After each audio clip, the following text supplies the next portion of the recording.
everyone. Welcome to Continental Aspire Soccer TV.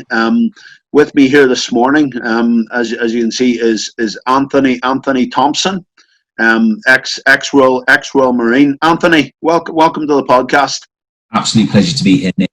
Thank you very much for having me on. It's something I've been looking forward to for some time. So glad that we've finally been able to link it up and actually make it happen. So when you look at like the planning aspect, and I suppose being in kind of the corporate world, planning is a big element. But also, it's interesting because I suppose being in the Royal Marines and the commando mindset, it's all preparation focused.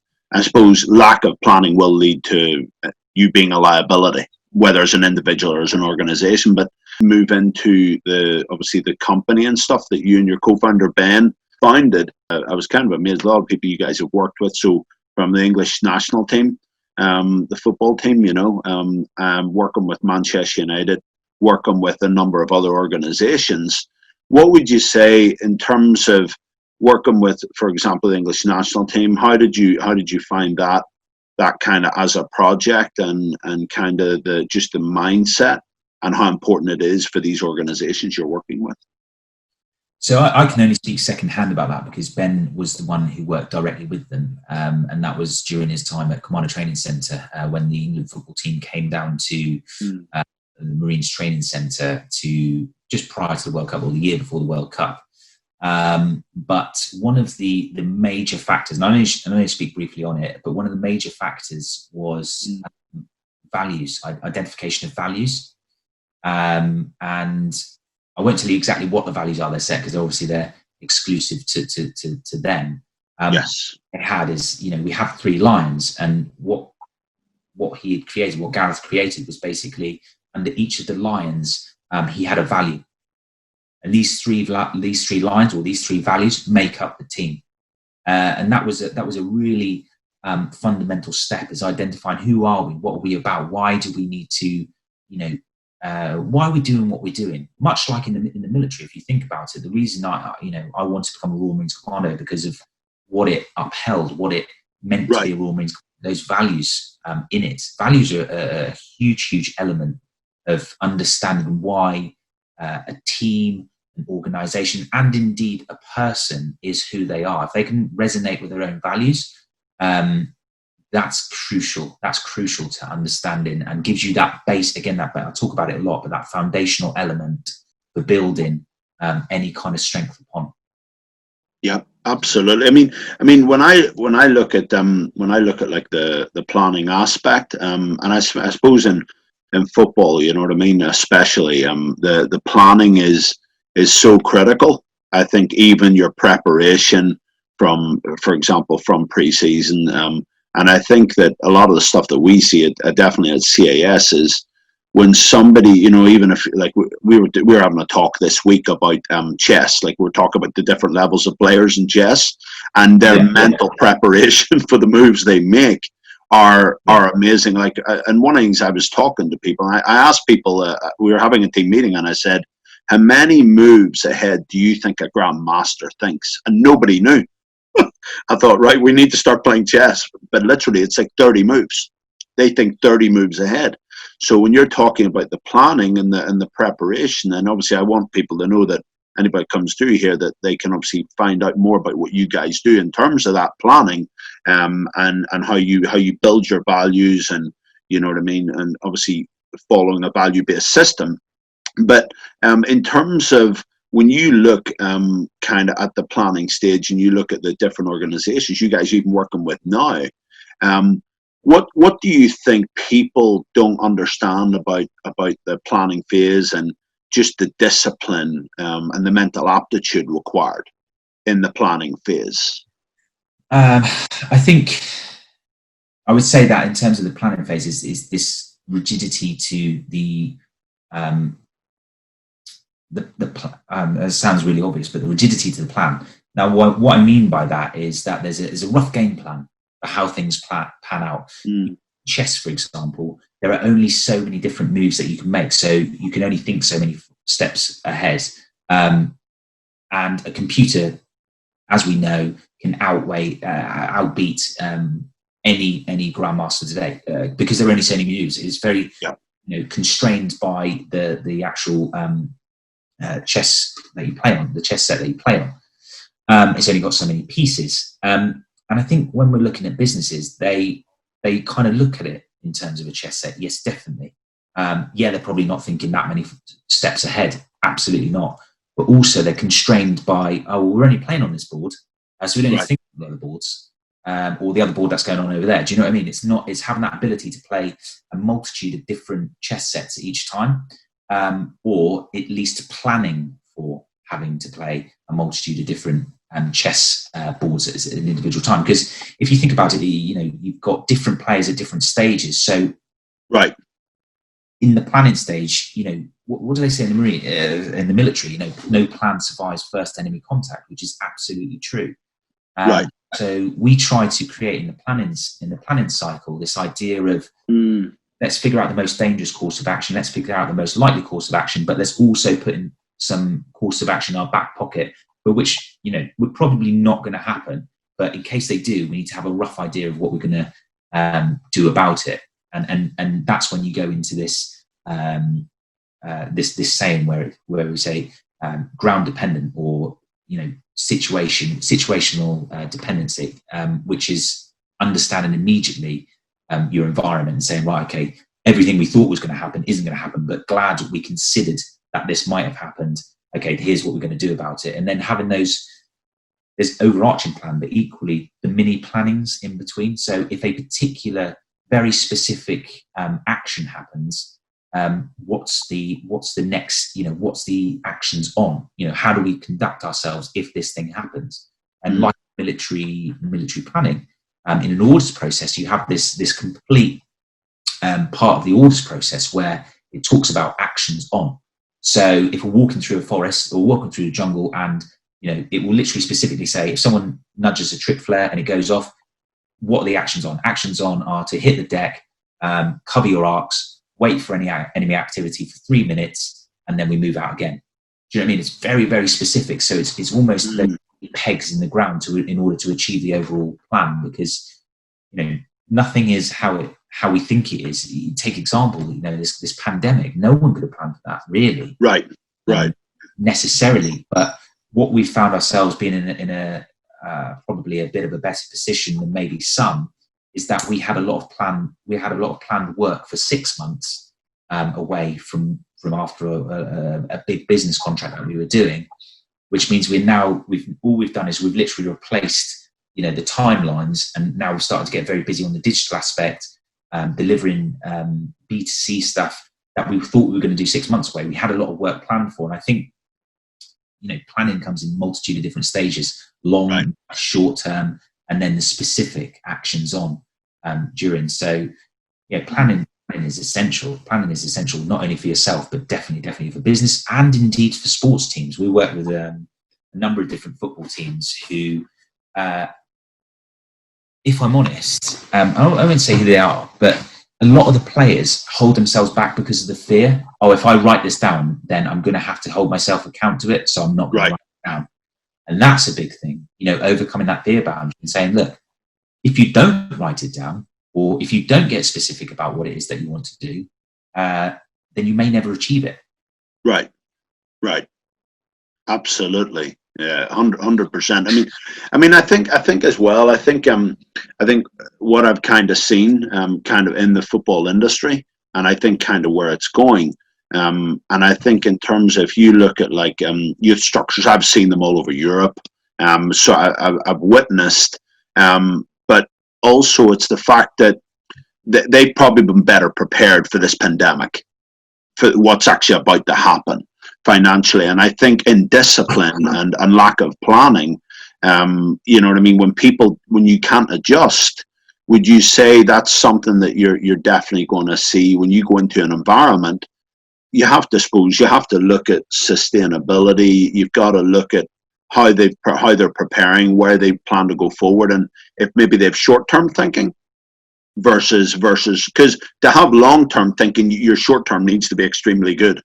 It needs to be extremely well thought out.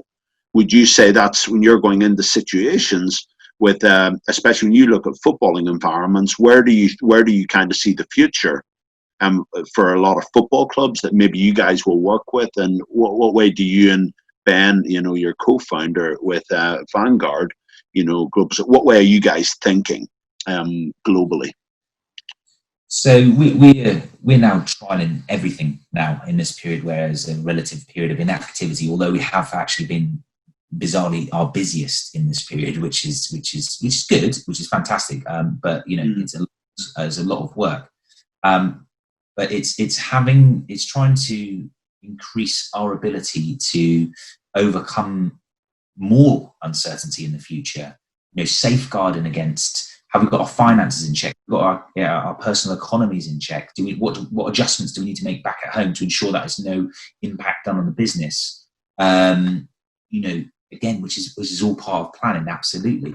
But equally trying to add as many options to our business, not without, and this is the key thing, not overcomplicating what we do, but making it simpler to be able to play into different scenarios should we have to cross that bridge, if that makes sense.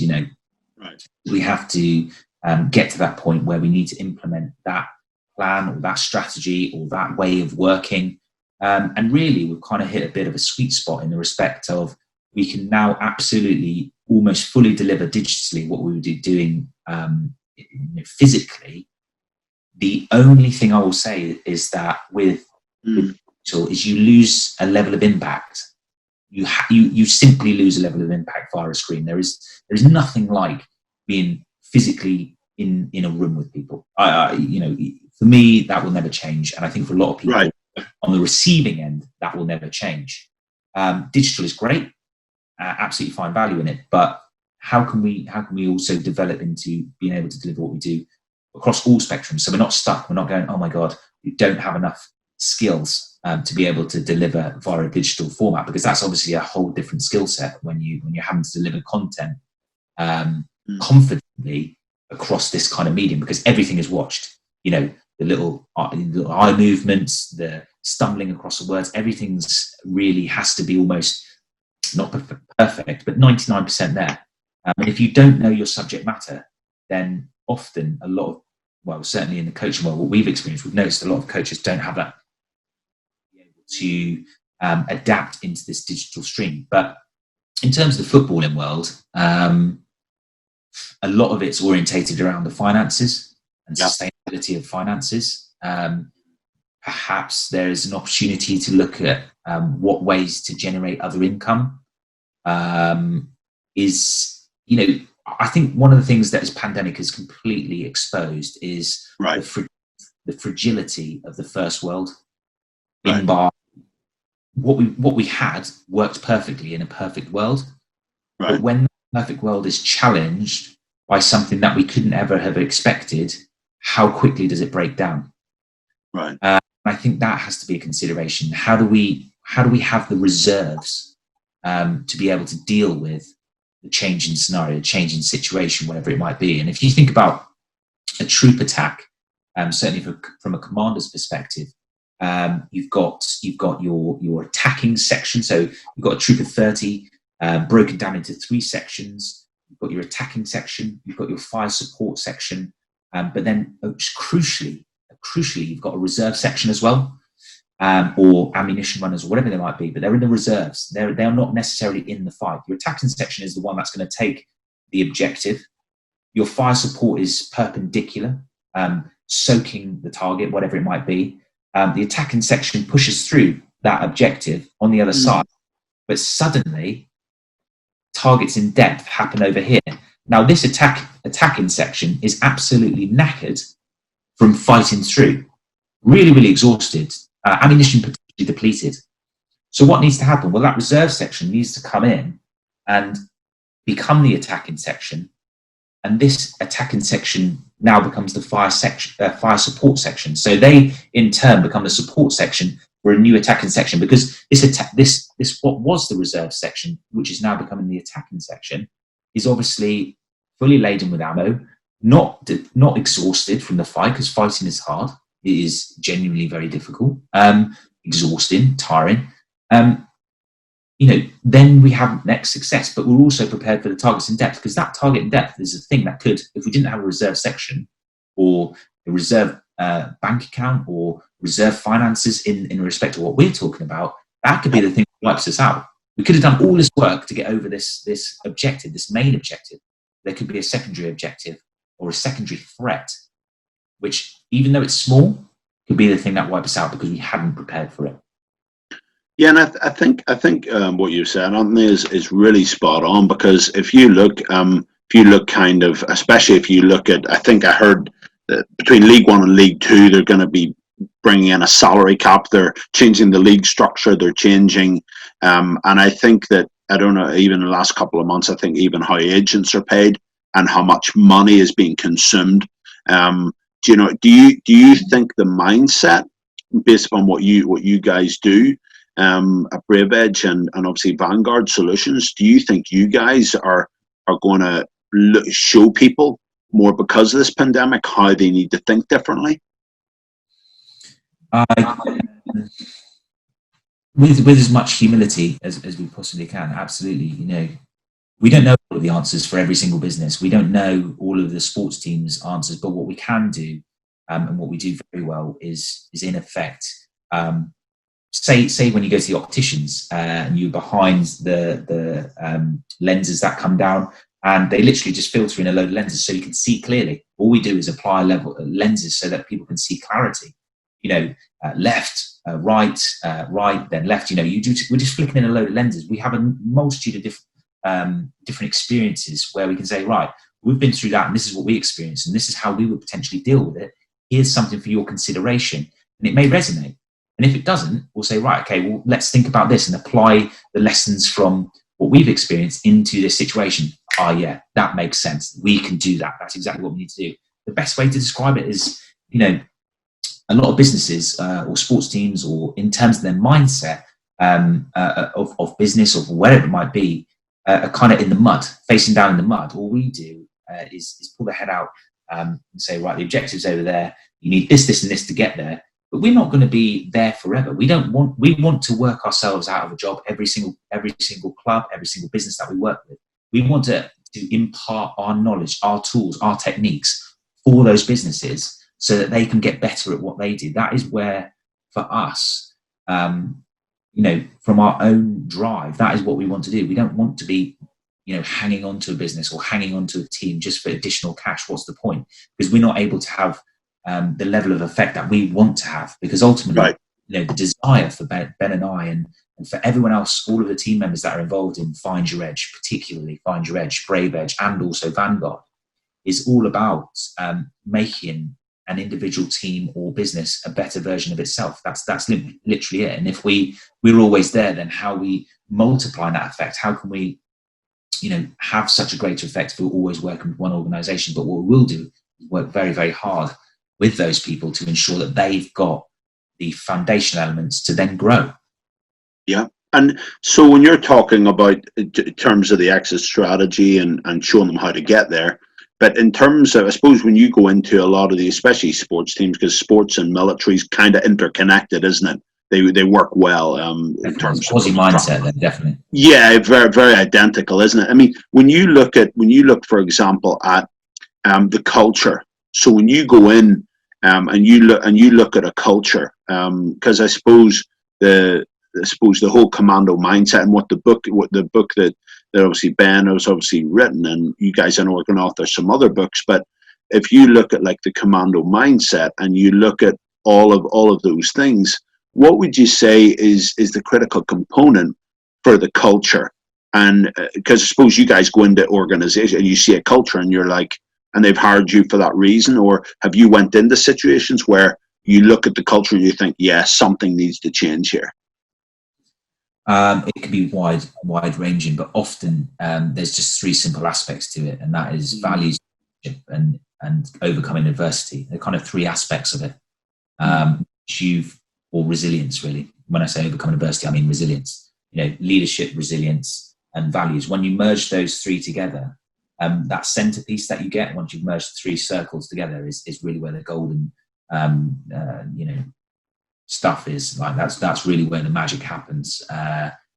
you know, for that is the best way to create the most I don't know, high performing culture. When you understand those three principles, because that's what it is, the three principles, Yeah. and you merge them well, and each one of them is represented well, then you really do have a high performing culture.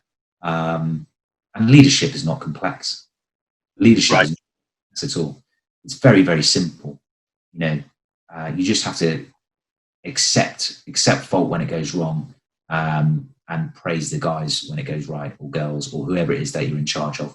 You know, it's remaining humble to be a leader, but also being that face between the outward threat and the people you're trying to protect. You know, you are, the buck stops with you. That's what makes a great leader ultimately. But also that empathy for your team as well, massively. And that's it. That's simple leadership.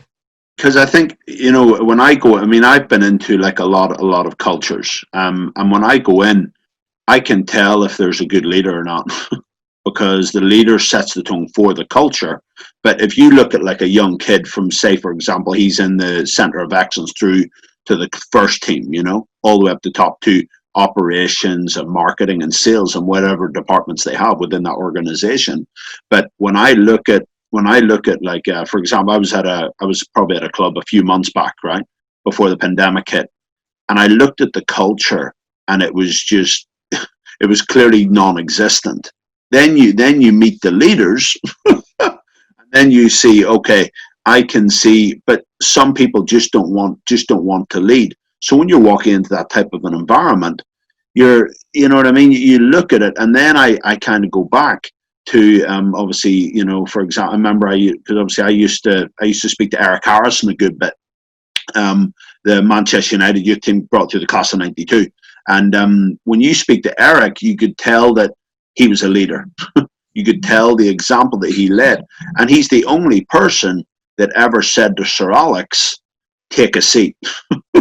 Basically, and he gave him instructions and he gave him directive, and it was very, and that's one of the things I love about great leaders. And you tell me what you think about this, but great leaders give simple instructions. It's not complicated. You know what I mean? So from a directions perspective, is that the way when you guys kind of give people instructions of a commando mindset, the directions are very simple? It has to be. It has to be. People need to look at what we do and quickly identify within their own lives, their own organizations, their own teams, principles, values, ethos, beliefs, whatever it might be that they need to translate.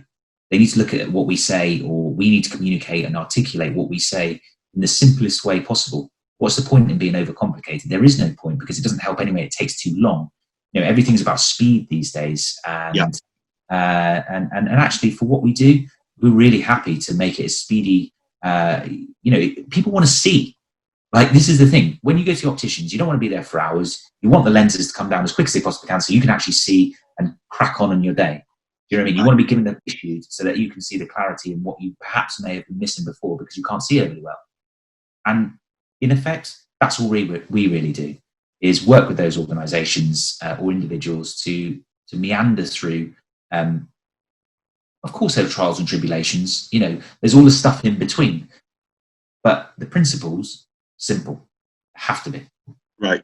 And so when you kind of look at a lot of the I suppose organizations that you're working with from a football perspective, and I suppose if you look at, for example, the pandemic and what that's kind of causing, kind of going forward, but I think as well it's showing them, when you're talking about writing your goals down and talking about your goals. Would that be one of the first points when somebody's looking at the mindset of preparation? You know what I mean? Would you say, are you quite shocked that most people don't actually do that though, Anthony? People don't write goals down because maybe they think, well, why is it important? Why do I need to have a development mindset? Why is that really? What if somebody says, but I don't really understand why I have to write them down? What would you say to them if that would be their attitude, where that's just not something they're conditioned to? So challenge them on why they're not writing it down, basically. Yeah, yeah. I would say that you can't trust your mind. You forget. Right. Also, the way in which we store data is, when we recall that data, it's perhaps not always as how we remembered it precisely. Because, you know, situations happen and things happen to us in life, which perhaps when we recall an incident many times, an added layer of complexity gets added into that memory, if you like, call it that. So actually, things are not exactly how we remember them being. So therefore, if we don't write down where we're going, if we don't use the power of paper, that's a massive thing. The power of paper, writing it down, is huge. Out of your mind, what's massively important, then you may forget exactly what it is that you're going after. And then 5 years from now, you can't remember where you started because you've got no data capture. You've got no date and time stamp for when you actually wrote it down, that you couldn't be precise. You'd be like, oh, I think I can't remember wanting to do that, but I couldn't remember exactly when I wanted to do that.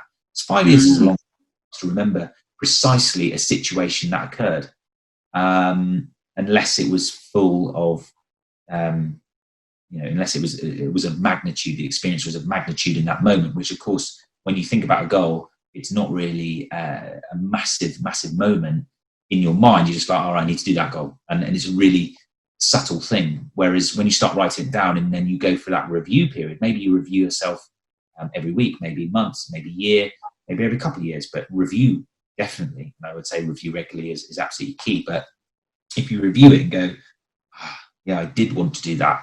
Have I achieved it, or have I started working towards it? Yes or no? Then it encourages that idea of accountability and keeping you on track for where you're going, and indeed potentially your team as well.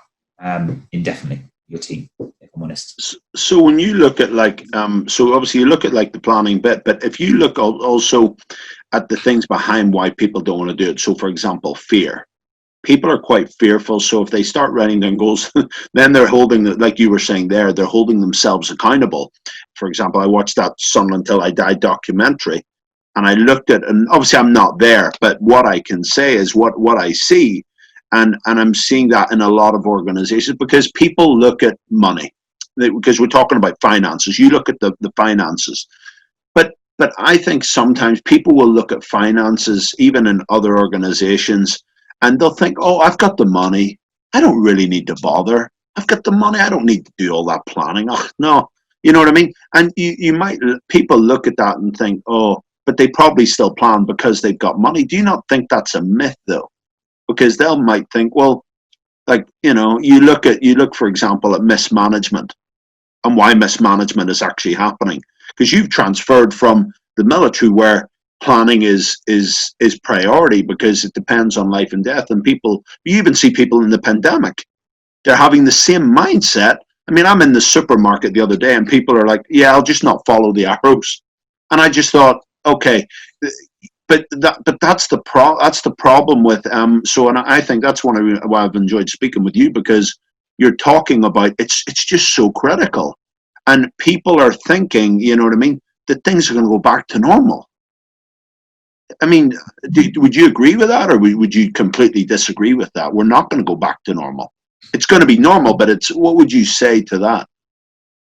I personally think it will go back to some sort of normality, because ultimately, if we don't, then humans, from a biological viewpoint, will not be able to continue to exist. Right. If you don't. Basically get together, and you're not able to meet new people, and you're only able to meet them digitally, how does this human race continue? So yes, there has to be this interaction piece, definitely. That I'm only speaking from purely a biological viewpoint there. But also from a social point, we're not meant to be apart. We're not meant to stay 2 meters apart from one another. We are meant to hug, have handshakes, all of those types of things. And I would say, let's not go into that too far, but let's look at everything humans have been through depending on, of course, of what you believe. If you look at 6,500 years of recorded history that we know of, what have we been through that? Quite a lot of stuff. much more before that, ice ages and, you know, massive bugs and, you know, pandemics that have already happened, but we're still here. And ultimately it boils down to the fear of dying, which is a massive part of it. Now, I would never, I don't really want to sort of go too much into that, if I'm honest, but that's kind of, we've got to look at this as objectively as we possibly can. Are we going to survive out the back of this? Are we still going to be able to be human? Yes, I think we probably are. Yes, there are going to be changes to be made in the immediate, but I don't think from a social perspective that it's sustainable long term. Definitely not, because I just cannot see how we're not meant to be human. How we can change in a few months of, you know, years and years and years and years of us being humans. How suddenly we're not allowed to be humans anymore. I just cannot see that that's going to be a thing long term. Maybe short term, definitely. Definitely. So when you look at the fear, Anthony, when you see just how people have been fearful through this pandemic, you know what I mean? And obviously people have lost their livelihoods and things like that. But if you're looking at, I just want to kind of pull in terms of, when I look at kind of the whole football atmosphere and how that's going to go from kind of younger kids, and I suppose it's hard for them because it's summertime, they can't go out, they can't, so parents are really challenged. But what would you say in terms of if you're a coach and how you got to really instruct your kids from a mental standpoint in terms of having the right mindset? What sort of things can they be thinking of, do you know what I mean, at this moment in time, coming out of the pandemic? I think, well, we speak about this strategy that we've got called ARA, which is a very simple strategy which we've adopted, and you know, upon a bit more explanation, it's easy to implement, even if you just remember it. ARA, and it's accepting the circumstances, removing unwanted emotion. So removing, you know, I'm not saying remove all emotion, but removing unwanted emotion, because it clouds our judgment and ability to think clearly. And then the final A is adapting to the situation. So it's going through that process of, right, we are in a global pandemic. I'm not able to train in the summer how I'd like to. You know, all of the things which were normal to me are now not normal. Okay, that's the accepting point. Removing the unwanted emotion. Yeah, I feel crap about that. Yeah, I feel upset by that. God, I'm really frustrated that I can't do these things. Remove all of that, because it's not going to help us be able to think clearly. And the final step of that is adapting to the situation. And that, I would say, is, what can you do now? What can you adapt to now? How can you increase your training? What piece of equipment do you need to buy to ensure that you're able to keep your skills up? I mean, I've got in my back garden, and I know that in terms of my own personal life, that some people don't have that luxury of even having a back garden. I completely understand that. But I've got a soccer net, you know, for my son. Rebound one, so he can, you know, just improve his skills or play, you know, by himself basically. But all you need is a ball and like what David Beckham used to do. He mastered keep me ups when he was 7, 8 years, 9 years old, or whatever it is. If you read his book, he just went through what we've been speaking about this whole time, is go through the fundamentals. How can you improve your own personal skills so that when you come out the back end of this, you're a better version of, or a more skilled version of what you were before you went into it. Now is a prime opportunity to go over the basics. They may not seem important now, and they may seem boring. If you get very, very good at them, undoubtedly, that is the key ingredient, one of the key ingredients for those of the uber successful, you know, of the ones that are legends in their field. They're the ones that do the basics, continue to train even after everyone has gone home. And that is the challenge. Are you going to be one of those people that stays after everybody goes home? But are you going to be one of those people that gets busy in a time when we're all like, oh my God, what are we doing? But that ARA strategy is massively important in helping us achieve that, for sure. If you look at like the different personalities, when you go into a culture and you see who's sticking with it, who isn't, when you see all of these different personalities, I suppose when you look at like the motivation of certain individuals, everybody has a different level. They may be good. They maybe have a great motivation in something else, but it's maybe not primary, I suppose, focus for them. It may be something with their kids, or you know what I mean. But when you're looking at, like, when you go into like a football club, and you're going through them, these are supposed to be people that are. But I suppose because the money aspect, with that being affected, do you think that's going to shift from a mental standpoint? Do you think how kids and parents and owners and coaches at clubs, do you think their mindset is going to significantly change post pandemic? I would love to have a look at the crystal ball. I don't think too much will change, to be honest. That's interesting. Change. Yeah, no. Yeah. Yeah, no, I mean, because I just think in terms of, from looking at I think especially when I see what's going on in the media, and I think how the media are when they're sticking themselves to just the negativity around it, and feeding, it's like fear is very popular. Fear becomes just an antidote for people, you know. And when you look at how miserable that's actually making people, I actually don't watch the news. I stay away from it because I don't really see the positivity. And I think that just like what you're saying, is that where can people really go to gravitate? Because most of the stuff you're going to see in the media, it's all negative. There's very little positivity from it. But if you look at people saying, right, you can't go out, you have to stay indoors. And so if you're an elite performer, but a lot of people outside of that maybe don't have that mindset, you know what I mean? What way can they kind of change their attitude towards getting away from mainstream media? Because negativity sells versus something that's a little bit more. What sort of exercises can they kind of do during this pandemic? Again, that realization of not much is going to change. I think, you know, like you, I only check the news probably once a week, because this thing's a long haul, so therefore it doesn't need a tactical approach, by which I mean consistent review of the tactics on almost an hourly basis, because not much is going to change.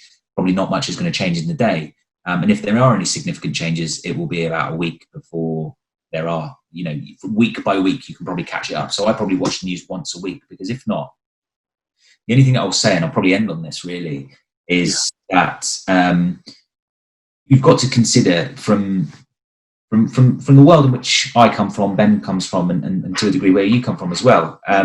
You know, if we were on the battlefield and we were consistently reminded of everybody that's getting fixed in Camp Bastion, the amount of deaths that are happening across the AO, every single minute, every single hour of the day, we're getting consistent updates in our ear or in whatever visual that we have on our computer.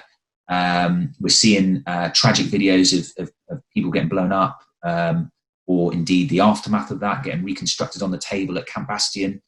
You know, do you think that we will be able to conduct our jobs at the highest possible standard? Yeah, of course, because it has a mental toll. It has a mental toll. So you have to have that element of distance between how much you let in and how frequent you let in, because you're not able to operate at any sort of level when you're consistently being bombarded by not just negativity, but really, really bad stuff. Because it is bad stuff. This pandemic has brought bad stuff. And I'll call it that. It's a simple way to explain it. Absolutely. But reviewing all of the bad stuff, how can we ensure that we're getting on with what we need to do? Because we know what we need to do. We know we need to stay 2 meters away from each other. We know that we need to only go to the shops. We know that we can go out for exercise for once a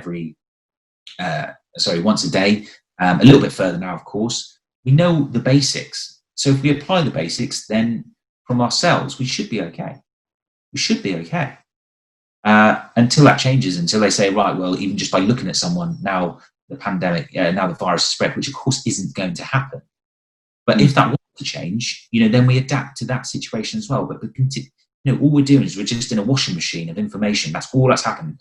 And we're getting pretty battered and bruised by it if we consistently looking at it minute by minute, hour by hour, or day by day. I don't think it does anyone from a sort of mental resilience aspect any type of good.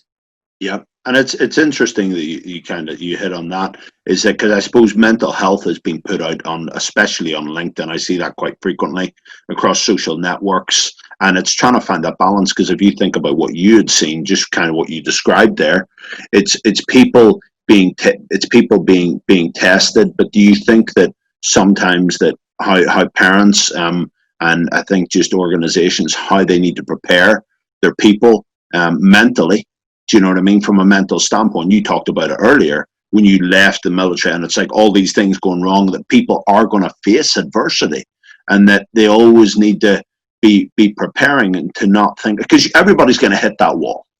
They are at some point. They're going to hit a wall. So if you just want to include, just let us know the website and where everybody can find you guys, Anthony. Yeah, of course. Yeah, absolutely. It's www.findyouredgecoaching.com, findyouredgecoaching.com, and also we're on Instagram, Tomo underscore 2.0. That's THOMO underscore 2.0, and also at Ben underscore Williams underscore CM for Instagram. You can find us there. Please reach out to us, and we'll definitely be able to help. Sure. And also, everyone, to get Ben Williams a book on mindset, the Commando mindset. I haven't read it yet, but I'm looking forward. It's going to come out. I believe it's January. Is that correct, Anthony? Yeah, it was supposed to be 14th of May this year, but unfortunately I got pushed right to January next year. But Commando Mindset is available for pre-order on Waterstones and Amazon. Just type in Commando Mindset. I think it's the first one that comes up. Okay, and also, guys, if anybody wants any help from Anthony or Ben, you can actually go on. They have an online academy, and even just been them. They're doing a lot of stuff digitally, as he's actually mentioned. And any other types of questions you guys have, these guys would love. So any comments you have, just drop it in the section below, and we'll look forward to getting back to you. Thanks.